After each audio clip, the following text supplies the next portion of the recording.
Americans, this is Liberation Day. যুক্তরাষ্ট্র চীন শুল্ক যুদ্ধে অস্থির বিশ্ব অর্থনীতি, চলছে পাল্টাপাল্টি পদক্ষেপ।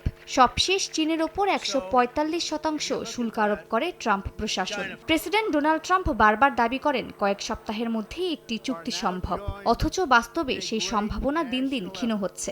দুই দেশের এই উত্তেজনা নিরসনে এবার চীনা প্রেসিডেন্ট শি জিনপিং এর সঙ্গে সরাসরি আলোচনায় বসার আগ্রহের কথা জানালেন মার্কিন president Donald Trump. To rebuild our country. যদিও পলিটিকোর এক প্রতিবেদন অনুযায়ী দুই দেশের মধ্যে কূটনৈতিক আলোচনা চালাতে বর্তমান মার্কিন প্রশাসন এখনও কাউকে নিয়োগ দেননি। চীনে মার্কিন রাষ্ট্রদূত নেই, আলোচনার জন্য নিযুক্ত নেই কোনো বিশেষ দূত। ট্রাম্প প্রশাসনের অভ্যন্তরে অনানুষ্ঠানিক দূত হিসেবে কাজ করার মতো একাধিক ব্যক্তি আগ্রহ দেখালেও হোয়াইট হাউসের সাড়া মেলেনি। এমনকি চীনা দূতাবাসের সঙ্গেও নেই আনুষ্ঠানিক যোগাযোগ। হোয়াইট হাউসের এমন নিষ্ক্রিয়তায় শঙ্কা প্রকাশ করেছেন কূটনীতিক ও বাণিজ্য বিশেষজ্ঞরা। সংবাদ মাধ্যম পলিটিকোকে এক সাবেক মার্কিন কর্মকর্তা জানান, ট্রাম্প চান না কেউ তার হয়ে বার্তা বহন করুক। তিনি নিজের মতো করে প্রেসিডেন্ট শির সঙ্গে সরাসরি আলোচনা চান।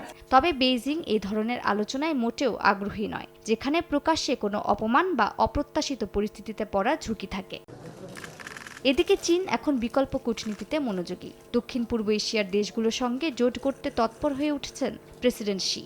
অর্থনীতিবিদরা বলছেন, ট্রাম্পের সরাসরি কূটনীতির কৌশল যতটা শক্তিশালী বলে মনে হয়, ততটাই অসাড় করে তুলছে পুরো আলোচনার কাঠামো। পাল্টাপাল্টি শুল্ক যুদ্ধে এখন চীনের পালা বলে মনে করছেন তারা। অথচ বেইজিং স্পষ্ট করে বলছে একটি বিশ্বস্ত আলোচনার পথ প্রয়োজন, যা কেবল প্রেসিডেন্টদের ব্যক্তিগত কথোপকথনের মধ্যেই সীমাবদ্ধ থাকবে না।